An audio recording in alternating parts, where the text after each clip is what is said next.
estaba diciendo que en el tercer día de nacido, el niño percibe en la región umbilical una molestia. Esa área umbilical que lleva al niño a una sensación de inquietud le va a permitir esa molestia, esa sensación de inquietud, estimular a la mamá para que la mamá le dé reconocimiento. Un reconocimiento absolutamente indispensable para continuar viviendo.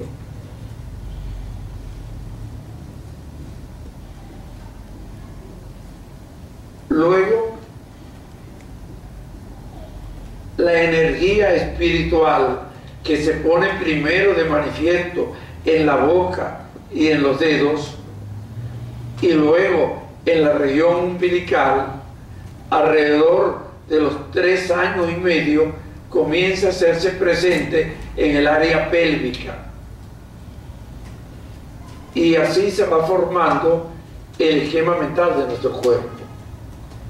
Es importante poder comprender que en el esquema mental del cuerpo hay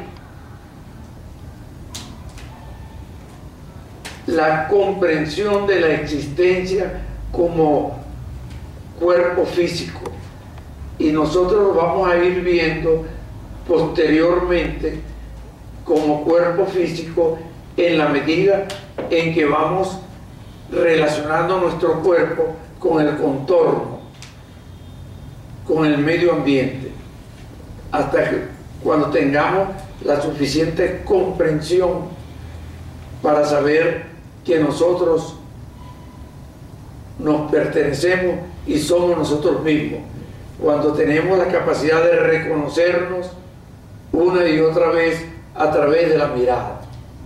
Sin embargo, el niño todavía alrededor de los 2 años no habla de algo como de una pertenencia. Él dice que algo es del bebé, no dice es mío, es del bebé. Es como que si él no fuera él. Es importante esa comprensión que se va a venir produciendo alrededor de los 2 años, cuando el niño entra a la formación de una estructura aparentemente es una estructura mental donde vamos a poder identificar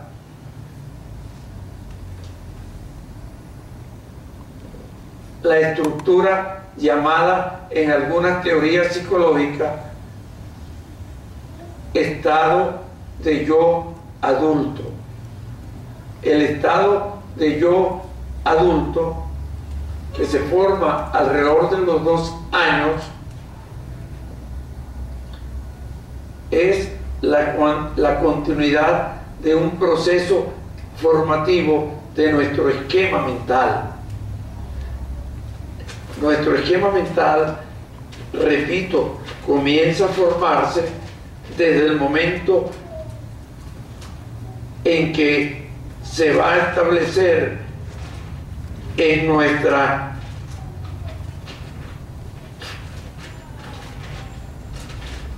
área oral y área pectoral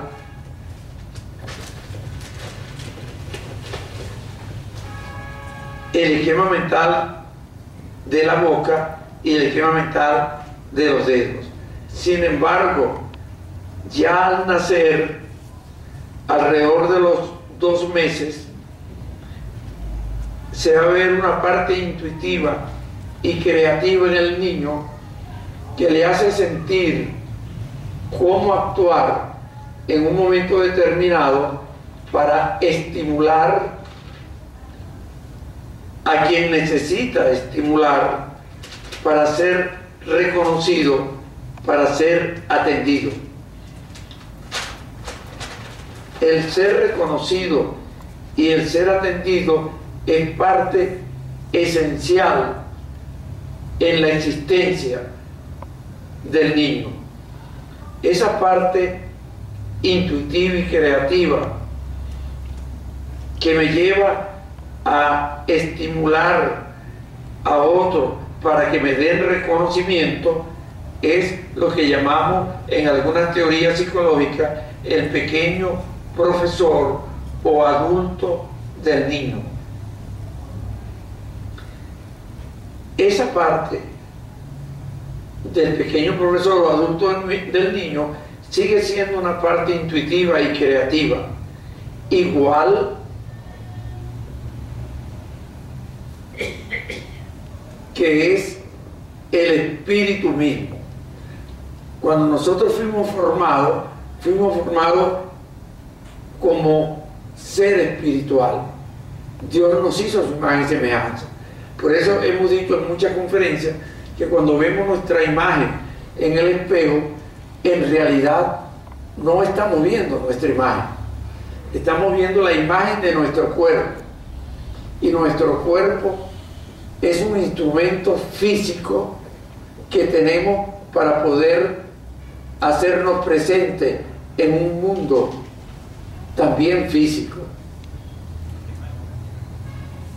Si yo veo desde ese punto de vista, lo que acabo de decir tiene una, o me puede dar una comprensión para lo que dije antes, que el niño no se reconocía a sí mismo.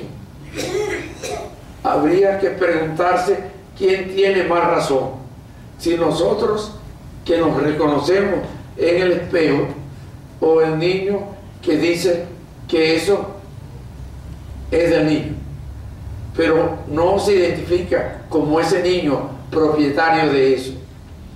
Uno le va a quitar algo al niño que es de él y él dice eso es del niño, no dice eso es mío. Es importante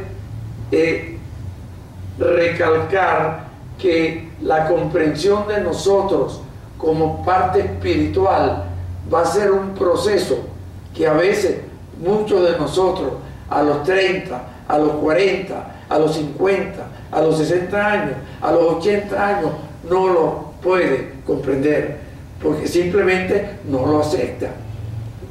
No se sienten que son espíritus, se sienten que son cuerpos, pero la Biblia nos advierte que el hombre de doble ánimo es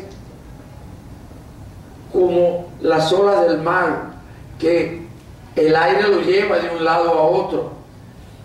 Es como ser, vamos a decirlo sin intención peyorativa, como un necio que no puede identificarse a sí mismo. Y dice que se mira en el espejo y al apartarse no se reconoce a sí mismo, se olvida de quién es él, porque se cree que lo que está viendo en el espejo es él. Y él no es lo que él ve en el espejo. Él es un espíritu que no puede verse con ojos físicos. Sin embargo, cuando yo voy estructurando mi cuerpo físico, mi visión, la visión de mis ojos, me permite reconocer a mi cuerpo físico.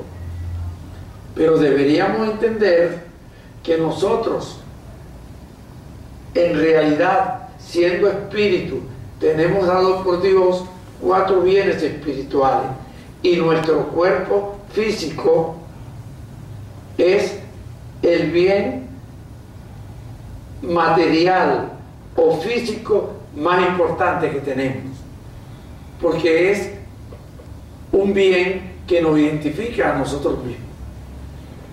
Nosotros no podemos comunicarnos con alguien si no tenemos el cuerpo físico establecido. Y quiero decir, entrar en contacto de las manos, o entrar en contacto con gestos, o entrar en contacto con la voz, o entrar en contacto con la visión misma, los ojos. Y ese entrar en contacto nos permite darnos cuenta de que estamos vivos. Pero cuando nos damos cuenta de que estamos vivos por el reconocimiento de nuestro cuerpo, estamos dejando de comprender quiénes somos en realidad. Y en realidad somos diseñados desde antes de la fundación del mundo para ser hijos de Dios. Y para ser hijos de Dios tenemos que ser espíritu, porque Dios es espíritu. Esto es importante. El ser humano fue diseñado para formar parte de la familia de Dios. Ser parte de la familia de Dios es ser hijo de Dios. Ser hijo de Dios significa, en este tiempo, desde la venida de nuestro Señor Jesucristo, significa haber aceptado a nuestro Señor Jesucristo como nuestro Señor y nuestro Salvador. Haber aceptado a nuestro Señor Jesucristo como quien vino a pagar el precio de nuestras transgresiones. Cuando digo de nuestras transgresiones, me estoy refiriendo al mundo entero, a toda la creación humana, porque Dios dice que bueno no hay ni uno, todos nos hemos apartado. Eso quiere decir que para poder acercarnos a Dios tenemos que acercarnos en espíritu y en verdad. En espíritu es nuestro cuerpo espiritual y en verdad es la palabra de Dios. Y aprendemos en la Biblia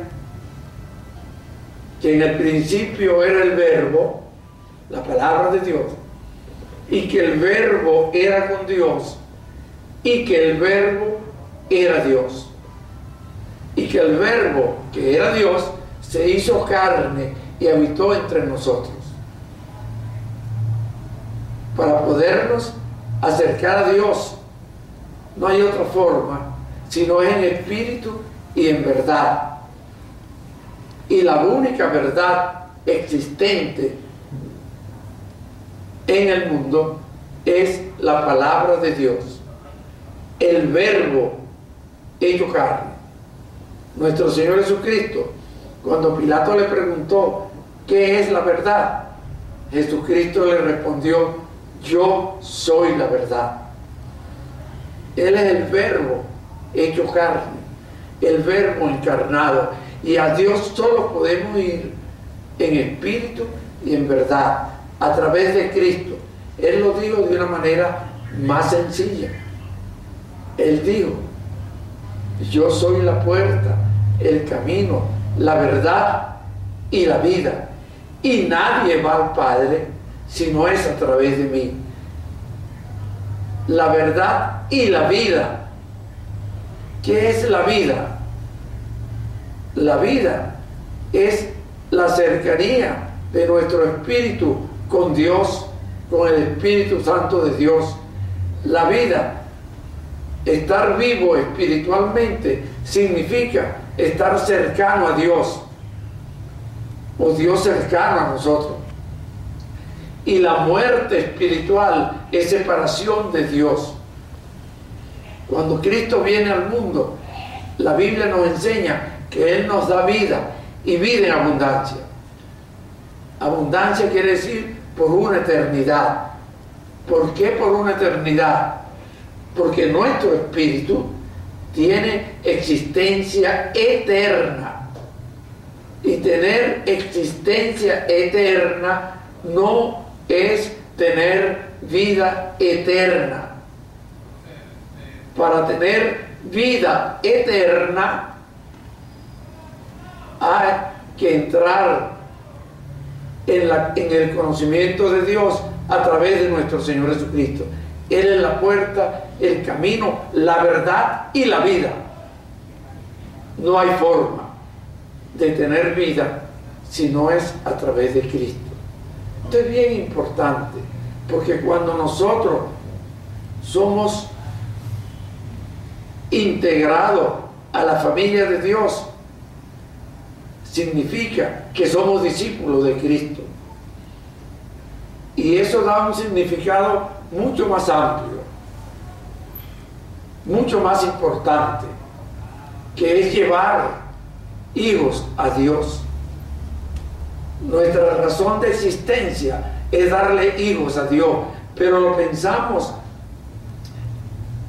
en una forma minusvalizada, vamos a decirle así, cuando pensamos que damos hijos a Dios cuando parimos a un hijo, cuando tenemos un hijo físico. No, damos hijos a Dios cuando llevamos a alguien, a un espíritu, a la presencia de Dios. Y la única forma de llevarlo es hablando del evangelio de salvación, de la cruz de Cristo. No hay otra forma. La única forma de salvación es a través del evangelio de la cruz de Cristo. Es importante poderlo comprender, porque es nuestra misión para poder llevar hijos a Dios. Cuando venía hoy a continuar la conferencia pasada, en donde hablábamos de los bienes espirituales que Dios nos da para poder llevar a las personas a la presencia de Dios, nos da el amor ágape como el bien más importante. ¿Por qué es más importante? Porque somos amor ágape. Es el más importante porque Dios es amor y nosotros somos amor. Tenemos que reconocernos en la existencia de amor. Tenemos que reconocernos y presentarnos en la existencia de amor. Somos amor. Y al ser amor, es el instrumento más importante que podemos tener como bien espiritual, porque el amor que nos representa a nosotros nos va a llevar a enseñarle a otros que Él también es amor, porque Él es espíritu, pero no se reconoce a sí mismo como espíritu, no se reconoce a sí mismo, no se sabe que es un espíritu para Dios, un espíritu que necesita pertenecer no a la familia de Dios solamente, sino pertenecer a Dios íntegramente. Es necesario poder comprender la diferencia que hay entre el pueblo de Dios y los hijos de Dios. Por eso es que la Biblia nos clarifica que toda familia de Dios en los cielos y en la tierra reciben el nombre de nuestro Señor Jesucristo, porque solamente es a través de Él que podemos ir a la presencia del Padre. Solamente. Entonces es importante que utilicemos nuestro amor ágape, que es el amor de Dios sembrado en nosotros. Cuando digo el amor de Dios sembrado en nosotros, quiero puntualizar algo que vemos con frecuencia en muchos procesos terapéuticos, de algunas teorías psicológicas, de algunos modelos terapéuticos. Cuando nos reconocemos como siendo amor, yo digo con frecuencia que somos un inmenso manantial de ternura, que somos un inmenso manantial de amor, porque nosotros venimos del amor de Dios, y si dependemos y salimos del amor de Dios, es un manantial de amor interminable, no tiene fin, es la continuidad de lo que Dios quiere que sea en el mundo. Pero el mundo nos ha ido cambiando por los modelos del mundo, y Dios nos da el amor ágape para amar a la humanidad entera, y nos da un cuerpo físico para que la humanidad entera nos reconozca a través de sus ojos físicos, y nos da en nuestro espíritu un don de ciencia, y va poniendo en el espíritu informaciones absolutamente indispensables para la existencia física.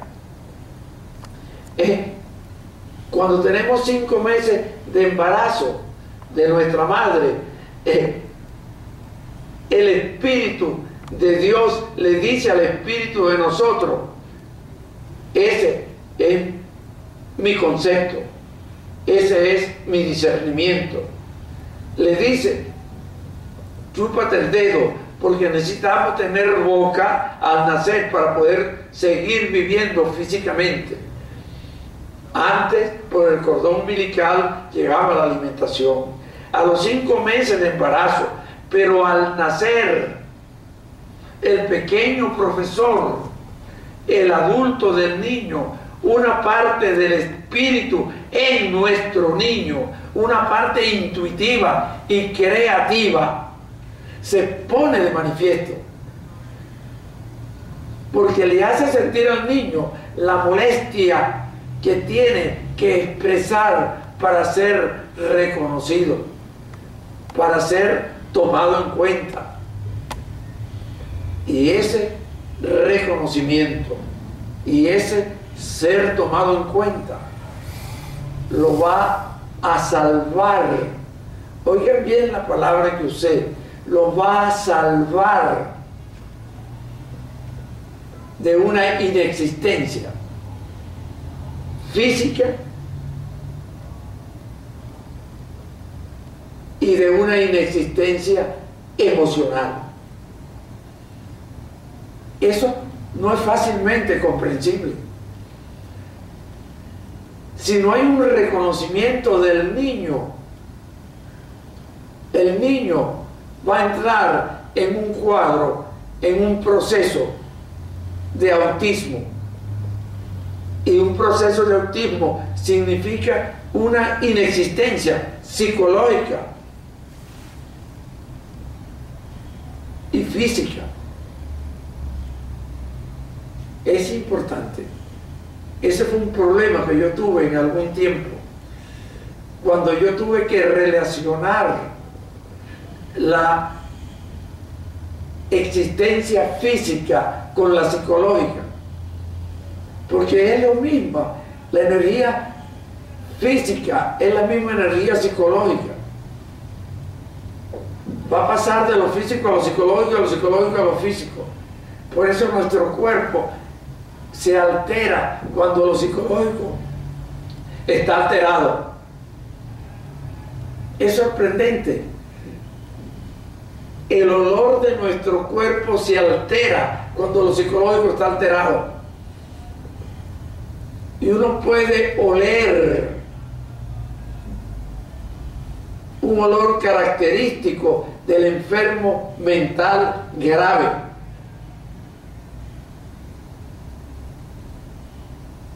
Eso es importantísimo.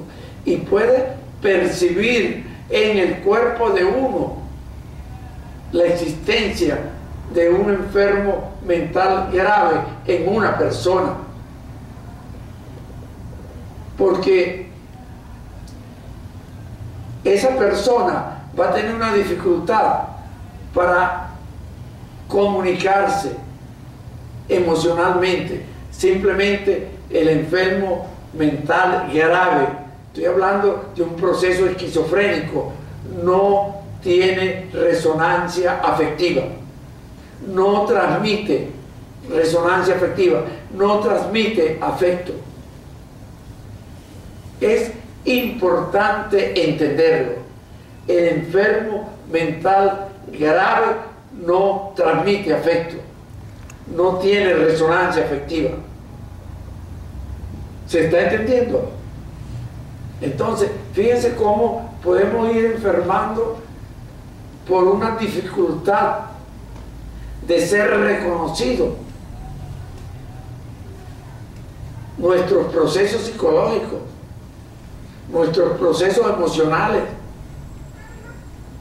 hasta el punto, repito, hasta el punto